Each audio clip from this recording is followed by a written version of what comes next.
Hello दोस्तों, horror tales stories में आपका फिर से स्वागत है। मेरा नाम हनी है और आज मैं फिर से लेकर आ गया हूं आपके लिए सब्सक्राइबर्स द्वारा भेजी सच्ची और नई हॉरर स्टोरीज। दोस्तों, मैं आपसे एक रिक्वेस्ट करता हूं कि कृपया इन स्टोरीज के बेस्ट एक्सपीरियंस के लिए इन्हें अंधेरी रात में हेडफोन्स के साथ देखें और चलते हैं स्टोरी की ओर। हाईवे पर ट्रैफिक जाम में फंसा रोहित बार बार कार से निकलकर जाम को देखता। उसके सामने अनगिनत कारें और ट्रक खड़ी नजर आ रहे थे। आज सुबह ही निशा ने कहा था, पति महोदय, यदि मेरे और आदित्य के धनतेरस पूजन करना है तो ऑफिस से दोपहर के बाद का ही टाइम निकल लेना, नहीं तो किसी ऑफिस वाली के साथ ही मना लेना और कल सुबह जल्दी चलकर दोपहर तक घर आ जाना। कम से छोटी दिवाली पर तो पहुंच ही जाना। उसका ऑफिस विल सिटी स्थित उसके घर से 250 किलोमीटर दूर देवदुर्ग में था। वो ऑफिस का बॉस था, लेकिन कार्य की अधिकता की वजह से अक्सर वीकेंड पर ही घर जा पाता था। आज भी काम में फंसा फंसा वो ऑफिस से 4 बजे शाम को निकल सका और अब 150 किलोमीटर की दूरी ड्राइव करने के बाद हाईवे के भयानक जाम में फंसा हुआ था और जाम के खुलने के कोई आसार नजर नहीं आ रहे थे। ट्रैफिक जाम को देखकर चने मूंगफली बेचने वाले हाकर भी कारों के पास मंडरा रहे थे। टाइम पास मूंगफली ले लो बाबूजी, जाम तो पूरी रात भी नहीं खुलने वाला। एक हाकर उसके पास आकर बोला, भाई यहाँ से विल सिटी जाने का कोई और रास्ता है? रोहित ने उसकी बात अनसुनी करते हुए पूछा, विल सिटी का तो पता नहीं, लेकिन पीछे की तरफ 8 किलोमीटर दूर पचैंडा गांव को एक सड़क जा रही है। वो सड़क पचैंडा गांव से सीधी रामनगर तहसील जाती है। वहां से विल सिटी का रास्ता पूछ लेना। आपके पास गूगल मैप तो होगा ही। पचैंडा गांव लोकेशन भरो और चले जाओ। बस एक बात का ध्यान रखना, गलती से भी वो सड़क मत छोड़ना, नहीं तो काली घाटी के वीराने में जा फंसोगे और वहां से तुम्हें गूगल मैप भी नहीं निकाल सकेगा। वो हाकर पीछे की तरफ इशारा करते हुए बोला। रोहित ने एक बार फिर अपने आगे और पीछे कारों की कतार का जायजा लिया। पीछे की कारों और बाईं तरफ के खाली हाईवे तक जाने वाला एग्जिट भी कम से कम 1 किलोमीटर दूर था। उसने उससे पिछली कार के ड्राइवर से रिक्वेस्ट कर उसकी कार पीछे कराई और अपनी कार मोड़कर धीरे धीरे एग्जिट की तरफ चल पड़ा। उसकी देखा देखी कुछ कार वाले भी उसके पीछे चल पड़े।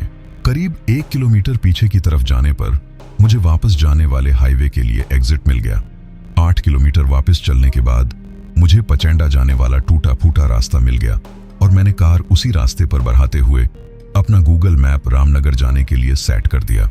गूगल मैप रामपुर 20 किलोमीटर दिखा रहा था और अब रात के 8 बज चुके थे। करीब 5 किलोमीटर जाने के एक गांव की संकरी गली में पत्थरों से भरा एक ट्रक पलटा मिला, जिसके फिलहाल वहां से हटने की कोई उम्मीद न थी। रामनगर जाना है तो गांव के बाहर एक बगीचा है, उसके अंदर होकर उत्तर की तरफ बरेच जाना, यही रास्ता तुम्हें मिल जाएगा। ट्रक के ड्राइवर ने मुझे पूछे बिना ही बता दिया। बड़ी मुश्किल से कार बैक गियर में डालकर मैं गांव के बाहर आया और मेरे बाएं हाथ पर बने बाग के किनारे पर बने रास्ते से कार लेकर चल पड़ा। रात के 9 बज चुके थे और ठंड भी बढ़ने लगी थी। उस कच्चे रास्ते पर लगातार चलते जाने पर एक दोराहा दिखा। अब मैंने गूगल मैप की तरफ देखा तो वो रामनगर मेरे अपोजिट डायरेक्शन में 15 किलोमीटर दिखा रहा था। लगता है लेफ्ट की तरफ जाता रास्ता मुझे वापस ले जाएगा। ये सोचकर मैंने कार बाईं और जाने वाले रास्ते बढ़ा दी। गूगल डायरेक्शन गलत बता रहा था और रामनगर जाने वाली दूरी अब फिर 20 किलोमीटर हो गई थी और बढ़ती ही चली गई। अंततः मैंने कार रोकी और वापस मोड़कर फिर से पीछे की तरफ चल पड़ा। सामने वही दोराहा थे। इस बार मैंने विपरीत दिशा में जाने की बजाय कार गांव की तरफ मोड़ दी। कई किलोमीटर की ड्राइव के बाद भी गांव या कोई आबादी न मिली। गूगल मैप अब खामोश था। वो अब कोई डायरेक्शन नहीं बता रहा था। मैंने गौर से देखा तो फोन कवरेज एरिया से बाहर था। रात के 11 बज चुके थे और मैं न जाने कहां था। मैंने एक बार फिर कार मोड़ी, लेकिन अब वो दोराहा भी नजर नहीं आ रहा था। दूर कहीं दिए की लो जैसा कुछ नजर आया और मैं उस ओर ही गया। करीब 10 मिनट की ड्राइविंग के बाद वो लो विपरीत दिशा में हो गई और उस लो और मेरे बीच एक विशाल खड्ड था, जिसके अंदर से होकर ड्राइविंग नहीं की जा सकती थी। अब मैं पूरी तरह दिशाहीन था और न जाने कहां था। तभी कहीं दूर सियारों के रिड़ियाने की भयानक आवाज आई। आवाज सुनकर मैं सिहर उठा। मैं बुरी तरह भटक चुका था। मोबाइल में नेटवर्क गायब था। समझ नहीं आ रहा था क्या करूं। बस एक ही बात समझ आई कि ऐसे भटकने की बजाय किसी सुरक्षित जगह कार रोक रात गुजारी जाए, लेकिन वो सुरक्षित जगह कहाँ थी मुझे पता नहीं था। मैं कार को धीरे धीरे चलाते हुए खड्ड के विपरीत दिशा में चलता रहा। एक खुले स्थान पर मैंने कार रोक ली। कार की हेडलाइट्स बंद होते ही चारों तरफ अंधेरा छा गया। समय रात के 1 बज चुके थे। मैंने कार के शीशे थोड़े थोड़े खोल दिए, क्योंकि बंद कार में फोगिंग की वजह से शीशे धुंधले हो चुके थे। उसके बाद बहुत देर तक मैं मोबाइल में उलझा रहा और दिमाग को शांत करने का प्रयास करता रहा। करीब 0 से 1.30 पर मैंने कार की सीट सीधी की और सोने का प्रयास करने लगा।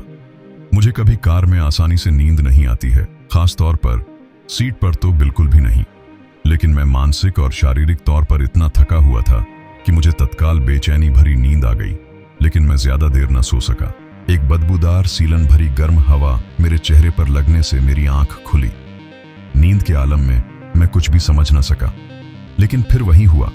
मैंने गौर से देखा तो कोई जानवर कार के खुले शीशे से अपनी थूथन घुसाकर अपनी सांसें मुझ पर छोड़ रहा था।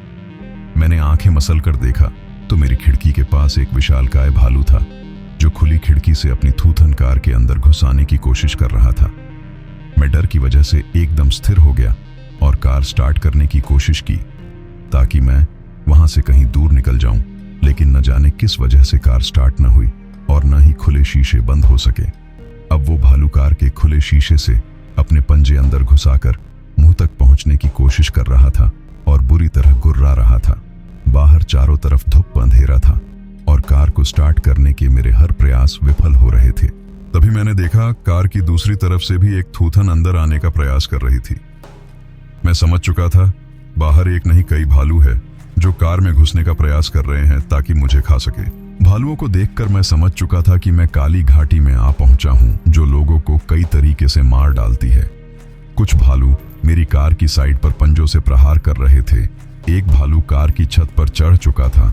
2 भालू खुले शीशों से कभी पंजे डालकर कभी थूथन डालकर भयानक आवाजें निकाल रहे थे। मुझे लग रहा था कार के शीशे इनके प्रहार के सामने ज्यादा देर नहीं टिक पाएंगे और शीशे टूटते ही ये मुझे कार से खींचकर निकाल लेंगे। उसके बाद मेरी बहुत ही भयानक मौत होगी। उन भालुओं की दहशत की वजह से मुझे कुछ भी सूझ नहीं रहा था, यहाँ तक कि मैं कार को फिर से स्टार्ट करने की कोशिश करना भी भूल गया था। अचानक मुझे कार स्टार्ट करना याद आया और इग्निशन में की घुमाते ही कार जोरदार आवाज के साथ स्टार्ट हो गई और हेडलाइट की रोशनी से पूरा इलाका रोशन हो गया। अचानक हुए इस बदलाव से भालू थोड़ी देर के लिए शांत हुए, लेकिन फिर से दुगने आवेश के साथ कार पर टूट पड़े। मेरा दिमाग तेजी से काम कर रहा था। सबसे पहले मैंने कार के शीशे बंद किए और जोर का हॉर्न बजाया और कार को धीरे धीरे आगे बढ़ाने लगा। मेरे चारों तरफ घाटी की भुरभुरी कच्ची मिट्टी थी, जिसमें एक बार कार फंसने के बाद बाहर निकलना बहुत मुश्किल था। मेरा दिशा भ्रम अभी जस का तस था। मैं बस कार आगे बढ़ाता जा रहा था। मुझे नहीं पता था कि मैं कहां जा रहा हूं। भालू कुछ दूरी पर मेरी कार के साथ साथ ही चल रहे थे। अब वो न तो कार की लाइटों से और न कार के हॉर्न से डर रहे थे, बल्कि बार बार कार पर हमला कर रहे थे। रात के 3 बजे थे और मैं भालुओं से घिरा अपनी कार लिए न जाने कहां जा रहा था। तभी मेरा ध्यान मोबाइल पर गया। उसमें नेटवर्क दिखने लगे थे और गूगल मैप भी काम करने लगा था। फिलहाल मैं रामनगर से 45 किलोमीटर दूर आ चुका था और डायरेक्शन का एरो विपरीत दिशा में चलने को कह रहा था। विपरीत दिशा यानी फिर से बिना नेटवर्क के क्षेत्र में जाना। मैंने उसके बाद लोकेशन में हाईवे डाला। हाईवे भी मुझसे 35 किलोमीटर दूर था और एरो विपरीत दिशा में चलने को कह रहा था। अब मेरे सामने गूगल मैप की बात मानने के अलावा कोई रास्ता नहीं था। मैंने जानबूझकर कार को बड़ी तेजी से मोड़ा और मेरे सामने आए भालू पर कार लगभग चढ़ा ही दी थी। इस बात से क्रुद्ध होकर वो भालू बहुत तेजी से चिल्लाया और तेजी के साथ दौड़ते हुए मेरी कार पर हमला करने लगा। अभी मैं करीब 2 किलोमीटर ही चला था कि मेरी कार के सामने करीब 1 दर्जन भालू नजर आए और उन्होंने पहले वाले भालुओं के साथ मिलकर मेरी कार पर तेजी से हमला करना शुरू कर दिया। गूगल मैप काम कर रहा था और मैं रास्ते की हालत को देखते हुए कार की स्पीड को कम या ज्यादा कर देता था। मेरी कार के चारों तरफ भयानक रूप से गुर्राते भालू दौड़ रहे थे और मेरे हाथ पैर बुरी तरह कांप रहे थे। करीब 1 घंटे ड्राइव करने के बाद भालू मेरी कार से दूर जाने लगे और कुछ दूरी पर चलकर मुझे कारों के चलने की आवाज आने लगी और हाय वे भी नजर आने लगा। उस हाईवे को देखकर मेरे चेहरे पर एक आशा की मुस्कान आई और भगवान को मुझे जीवन दान देने के लिए धन्यवाद कर अपनी कार हाईवे पर आगे की तरफ बढ़ा दी। दूसरी कहानी। असम के कई क्षेत्रों में शैतान का साम्राज्य है। वहां ज्यादातर लोगों को धोखे से मारकर जंगलों और तालाबों में फेंक दिया जाता है। घरों के नीचे दफन लोगों की आत्माएं अक्सर भटकती रहती हैं और कमजोर लोगों के शरीर पर कब्जा कर लेती हैं। कुछ ऐसा ही भयानक अनुभव मेरी मौसी के साथ हुआ। ये बात तब की है जब मेरी मौसी को बेटा पैदा हुआ था और प्रसव के बाद उनका शरीर काफी दुर्बल और कमजोर हो गया था। उन दिनों प्रसव घर में किया जाता था। घरेलू इलाजों को औरतों के प्रसव के लिए इस्तेमाल किया जाता। मेरी मौसी प्रसव के बाद आराम कर रही थी और उनके नवजात बच्चे को मेरी नानी नहलाने दूसरे कमरे में ले गई।